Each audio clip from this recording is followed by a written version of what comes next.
Fala galera, tudo bem com todo mundo? Gente, esse vídeo é para a gente dar continuidade no nosso conteúdo, então a gente está começando oficialmente a apostila de número 13, tudo bem? Até as discussões que a gente teve um pouquinho mais cedo, elas encerraram a apostila de número 12.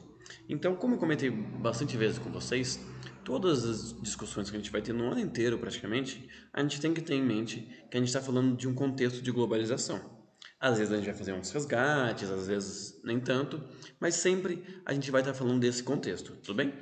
E para a gente começar falando desses tópicos como tudo, a gente tem que pensar como que o nosso país se comporta nesse contexto de globalização. Então, o que a gente quer dizer com isso?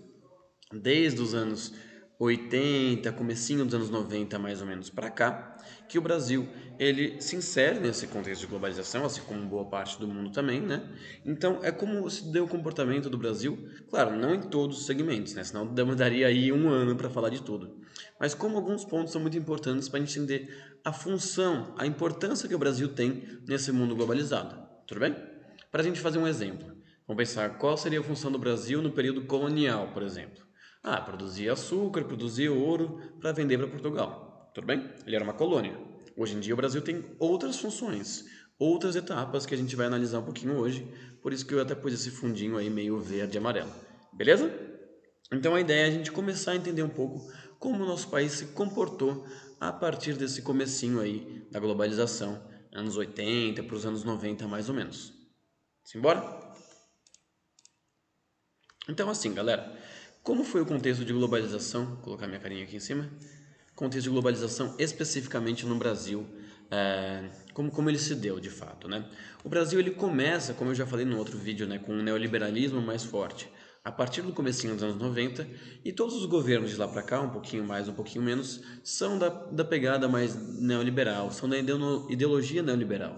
Então você vai ter um momento em que os grandes bancos ganham muito dinheiro, em que as instituições públicas, de maneira geral, perdem credibilidade ou são privatizadas. Isso aconteceu em todos os momentos, tudo bem?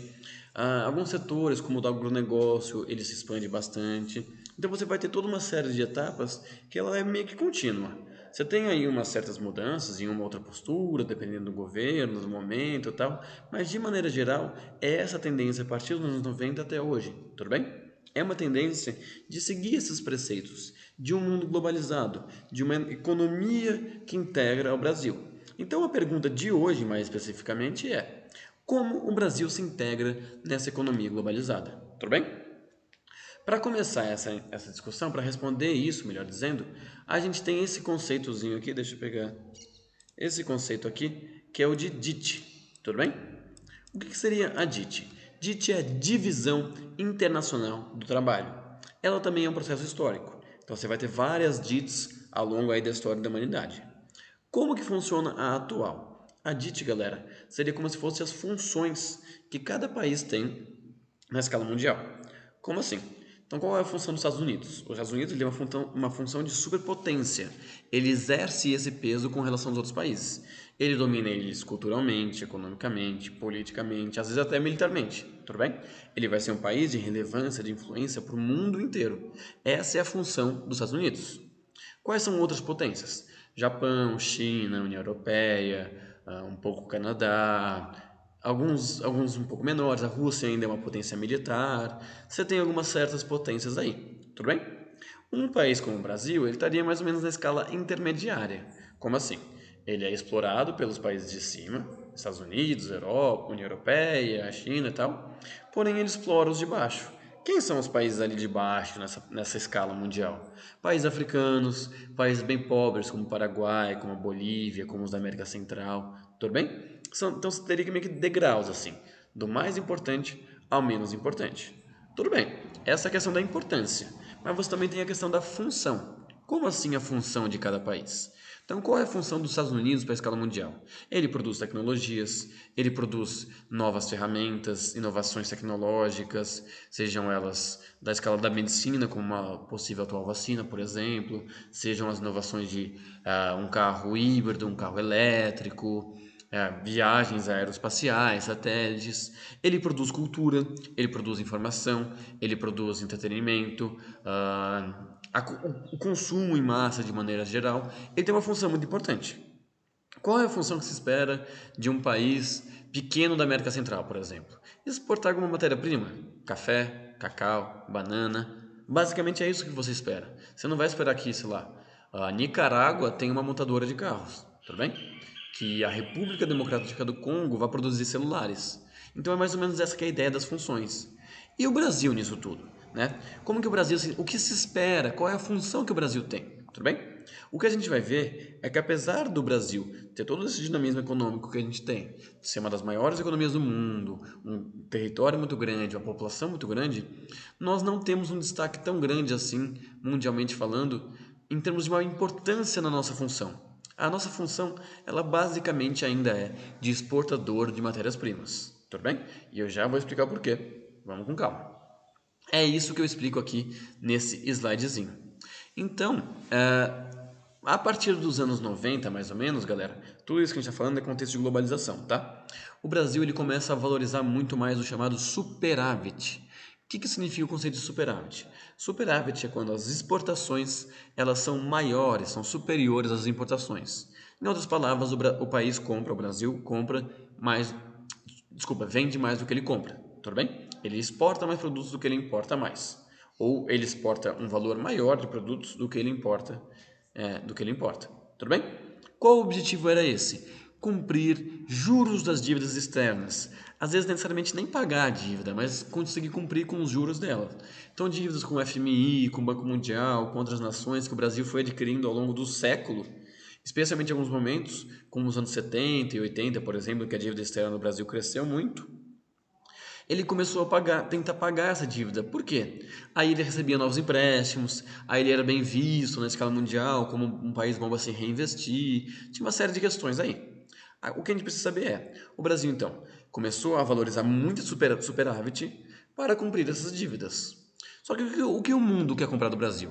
O mundo quer comprar carro, celular, TV, computador do Brasil? Não. O mundo quer comprar carne, açúcar, minério de ferro, soja, etanol, produtos aí de maneira geral primários, pouco transformados, bem baratos na real, e cujo preço ele é valorizado, ele é determinado internacionalmente. É um outro conceito muito importante dessa aula, que é o conceito de commodities. O que é uma commodity? É um produto geralmente primário. Então vamos lembrar, né? O que é um produto primário? Um produto que veio da agricultura, ou da mineração, ou do extrativismo, né? Da agropecuária, tudo bem?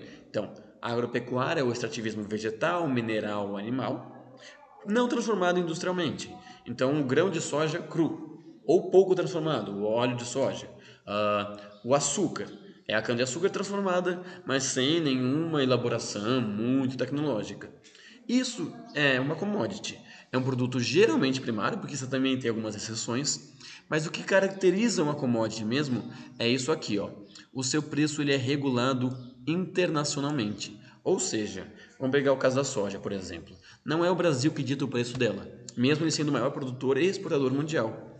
Quem dita o valor da soja é uma bolsa de valores, é a especulação que a gente já estudou, com base em uma série de investimentos mundiais, sediada lá em Chicago. Tem uma bolsa de valores lá na cidade de Chicago que ela é só para commodities, que calcula o preço do açúcar, que calcula o preço do cacau, do café, da soja, do minério de ferro, tudo bem? Nem todo produto primário é commodity. O etanol, por exemplo, não é. Por quê? Porque aí sim esse preço dele não é regulado no mundo inteiro. Quer dizer que quanto custa a soja, por exemplo, no Brasil, ela vai custar no mundo inteiro, em relação a comércio externo e interno, tudo bem? Mesma coisa com o petróleo, por exemplo. O valor do petróleo ele é definido mundialmente. Isso faz dele uma commodity, tudo bem? Então o Brasil ele começou a produzir cada vez mais dessas commodities, porque o preço delas também estava em alta. Então se o mundo já quer que eu produza isso e esse produto está valendo bastante, eu vou produzir bastante dela, tudo bem? Então o que a gente fala é uma reprimarização das exportações. Como assim? As nossas exportações, o que a gente vendia para fora, voltou a ser primária. Como assim voltou a ser? Bom, o Brasil desde colônia ele exportava matéria-prima. Era borracha, era café, era ouro, era açúcar, era pau-brasil, era carne, era drogas do sertão. O Brasil sempre exportou matéria-prima. Quando que ele mudou? Quando começa a industrialização brasileira, anos 30, anos 50 e aí na década de 70, mais ou menos, a gente realmente industrializa bastante o nosso país a ponto de exportar produtos industrializados, como carros, por exemplo. Mesmo que a empresa não fosse brasileira, ela vendia do Brasil. O que começa a acontecer a partir dos anos 90? As nossas exportações começam a ser basicamente de produtos primários, tudo bem? Então a gente não fala necessariamente de uma reprimarização da economia. Essa está acontecendo agora, mais pra frente a gente fala sobre ela. A gente fala de uma reprimarização das exportações. Bruno, traduz para mim. Basicamente o Brasil começou a vender de novo matéria-prima. E não que ele tivesse parado de vez, tá? O Brasil sempre vendeu bastante, mas ele basicamente só focou disso de novo. Bruno, por que mesmo? Para acumular dinheiro, dinheiro para pagar dívida externa. Beleza? Tudo bem, Bruno. Beleza, entendi isso. Isso é bom ou ruim? Galera, isso é péssimo, por N motivos. Primeiro, isso faz do Brasil um país pouco relevante no comércio mundial. A nossa participação ela gira geralmente em torno de 1,5%, 2%. Para um país que é uma das 10 maiores economias do mundo, isso é muito pouco, gente. Tem países com economias bem menores, mas com maior relevância. Por quê? Porque exportam produtos tecnológicos, industrializados, tecnologia. Tudo bem? O Brasil não. Além disso, a gente vê que esse dinheiro que sobra, ele não é reinvestido em saúde, em educação, em transporte, em segurança, em alimentação. Esse dinheiro que sobra é para pagar dívida externa. Então esse dinheiro não é reinvestido no país. É para continuar conseguindo tentar pagar uma dívida. Tudo bem? Então duas consequências ruins. Primeiro, pouca relevância do Brasil na DIT. Somos um país basicamente o que o mundo espera, que nós sejamos agroexportadores, tudo bem? Segunda coisa, esse dinheiro que sobra não é reinvestido na gente. Terceira coisa, se a gente depende muito de um produto cujo preço não é a gente que regula, nós somos um país vulnerável às variações do mercado. Galera, as commodities iam bem, iam bem, iam bem, iam bem. Deu a crise de 2008, o que aconteceu com o preço delas? Começou a cair.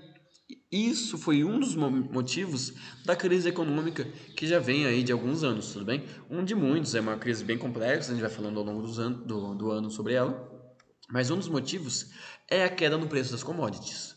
Então nós temos três consequências já. Primeiro, nós somos aí um país vulnerável, porque não controlamos nossos preços de exportação.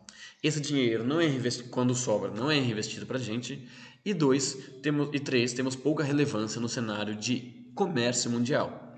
Além disso, nós temos que pensar que grandes áreas do Cerrado, da Amazônia, da Mata Atlântica e de outros biomas brasileiros são desmatadas para a produção dessas matérias-primas, para o minério de ferro, para a soja, para o café, entre outras, tudo bem? Então nós temos muitos prejuízos ambientais e sociais também. Quem produz a soja não é um pequeno para vender para a China, não é um pequeno produtor, é um grande latifundiário. Então nós temos processos de concentração de terra, de mecanização da força de trabalho, que reduz a quantidade de empregos. Nós temos uma série de consequências para a produção do campo brasileiro. Não é um campo mais que ele é voltado necessariamente a produzir o arroz e feijão para a gente comer. É um campo que ele se volta para produzir soja para alimentar porco na China, porque dá mais dinheiro. Tudo bem? E a última consequência é a baixa geração de ciência e tecnologia. Por quê? Se eu sou um país que precisa produzir soja, para que eu vou querer produzir só satélite, software, tecnologia? Eu não preciso disso, então eu não vou investir na ciência. Só que a gente vê as consequências onde? Num momento de pandemia como o atual, em momentos em que a gente precisa do ensino, da tecnologia. Um país que não investe na tecnologia, ele está fadado ao fracasso. E a gente vê que o Brasil ele vem perdendo cada vez mais posições, isso já vem de alguns anos também, não só em relação a países extremamente desenvolvidos, como Estados Unidos, Canadá, Japão, Europa e tudo mais. Ele perde para países mais ou menos da nossa categoria, como Colômbia, já perde faz muito tempo da Coreia do Sul, como a Índia, como a Indonésia, como a Malásia. O Brasil ele vem perdendo espaço para países mais ou menos da sua posição, como o México. Então nós temos 5 grandes consequências negativas já para encerrá-lo. Primeiro, baixa importância no comércio mundial. Segundo, vulnerabilidade, pois não controlamos o preço desses produtos. Terceiro, problemas ambientais pela devastação dos nossos biomas e sociais pelo agronegócio. Quarto, esqueci o quarto, já lembro, questão da ciência e da tecnologia. E quinto, agora eu lembrei já, esse dinheiro não é reinvestido para o benefício do próprio país. Tudo bem? Então, basicamente, para acabar a aula aí, galera, deixa eu conseguir ver se eu consigo avançar aqui. Apagar essas coisas. Um segundo.